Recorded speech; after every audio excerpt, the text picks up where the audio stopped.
longtime user of the wireless Go system. I was all in the second I saw they came out with the new system. Why? Because you can do 2 tracks, duh. In fact, I've got the original right here. I'm using that with the lav mic and the receiver on the camera. Here is the Rode Wireless Go 2 system here. Now I wanted this for the 2 audio tracks, but maybe not for the reasons you're thinking of. I wanted voice and Foley. Now why did I say Foley? Because it makes you sound like you know what you're talking about. It's like saying epic or cinematic on YouTube. So for me, I saw a great opportunity to record voice and Foley at the same time because I do a lot of cooking videos and dog videos. And I want to be able to record myself and record sounds around the kitchen and put it on my dog so that I can get sort of that National Geographic sound quality with the dog running and breathing and doing whatever it does in the field.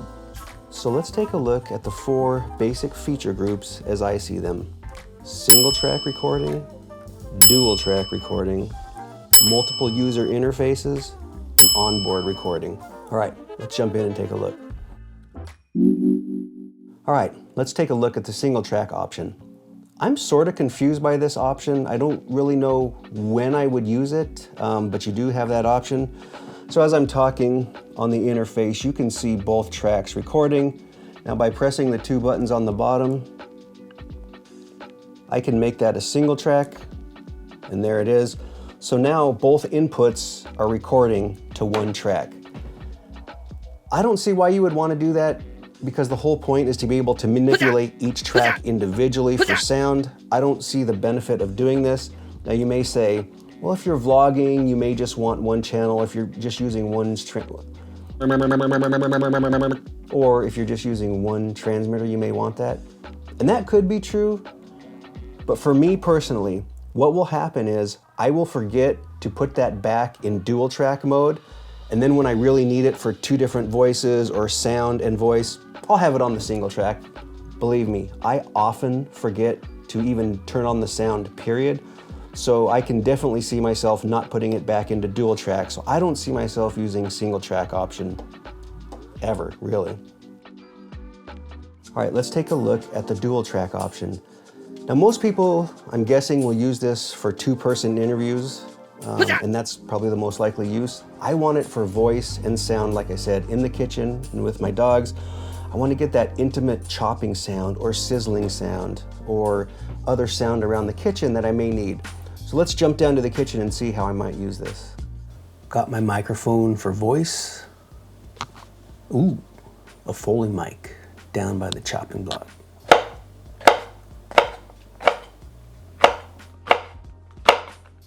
Oh, close call, all safe. Let's get some other sounds.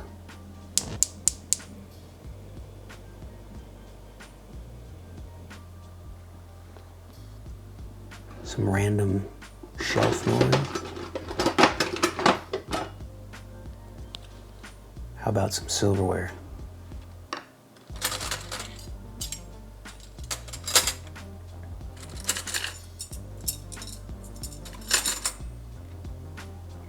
Always need faucet sounds.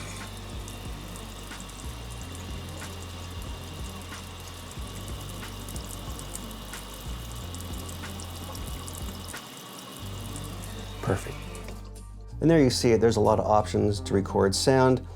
I've had a shotgun mic, but I just find it difficult to use. I'm often too far away from the mic, and then trying to get sound, cooking sounds and other sounds around the kitchen, it's just too hard. This is going to be a great option for me to use in that scenario.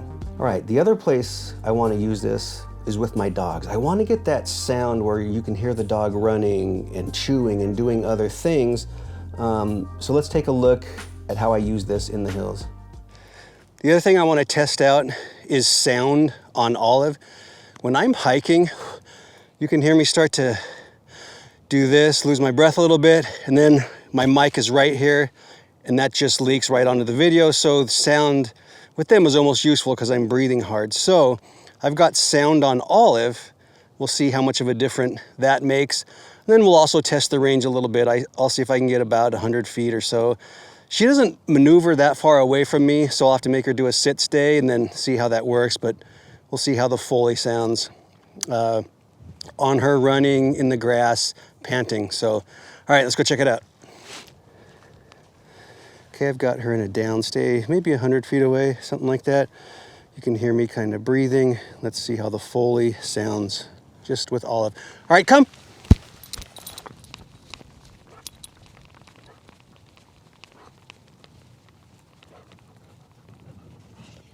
Good girl. She's doing a lot of digging and a lot of rolling. Hopefully this is picking up the sound nice.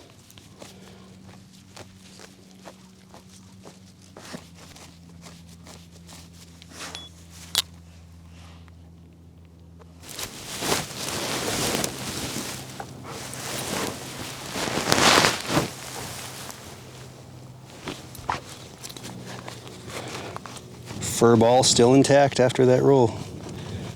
All right, so there it is. You can see, got pretty good sound. I'm happy with how that turned out. I'll have to keep experimenting with it. The challenge will be keeping it dry because they often want to go in the water, they roll around, as you can see. It's going to be a challenge to find the right usage, but I do like the sound I got. All right, let's take a look at the multiple interfaces. I don't think I'll use this with my phone, but I'm definitely going to use it with my computer. Now, when it comes to my phone, I use my DJI Osmo Pocket, which connects to my phone. I do have the connector. It's a USB-C, I think, to a 3.5 jack, and I can hook up the wireless Go to that, and then I can use my phone as an interface. One of the benefits of that is that all of the memory is being committed to the stick and not to my phone and using that memory. And this does a lot of things like time lapses. It's just a nice little tool for vlogging. So my interface probably won't be for my phone, it'll just be for this. But the USB to the computer connection was something I didn't realize how great that was gonna be. For me, when I've done voiceovers, I've typically done it in this setup to the camera, then downloaded it, then imported it into Premiere Pro, which was a much longer process than necessary. Now, I can simply use the USB port, hit voice over record inside of Premiere Pro, and make that happen. Let's take a quick look and see what that looks like. As you can see, it's a simple click of the record button. I do the voiceover, I hit stop, and then there's the voiceover. So easy to use. So for me, the multiple interfaces will really just be the Osmo Pocket and the computer, which is a huge thing for me. I didn't even realize there was onboard recording when I bought this, but now I can see how useful that might be, mainly because I can use this system to carry around without the camera and just record audio to the transmitter. Let's take a quick look inside of the Road Central app and see how that would work. Turning on the recording function is a simple push of the button, and this will also reflect itself on the face of the receiver.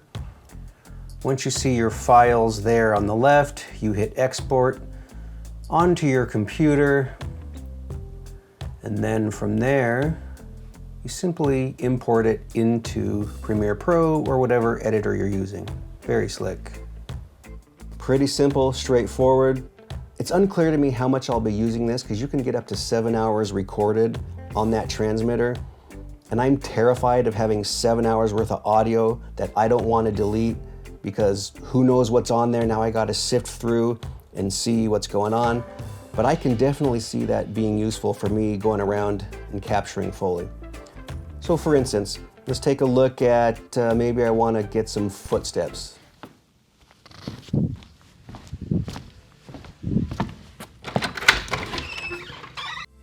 Oosh, guess I need the poofs on there. Maybe I want to get some rustling bushes.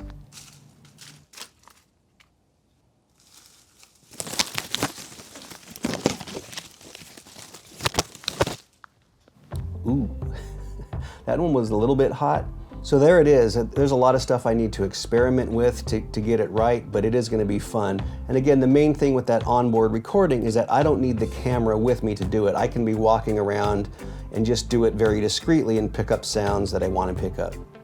So there's sort of the main 4 feature groups. I've got a lot of experimenting to do, both in the kitchen and with the dogs. So I need to get out there, use this thing more, and maybe provide some updates in the future. But very intrigued with this system. Glad I got it. Having a little fun with it. All right, cheers.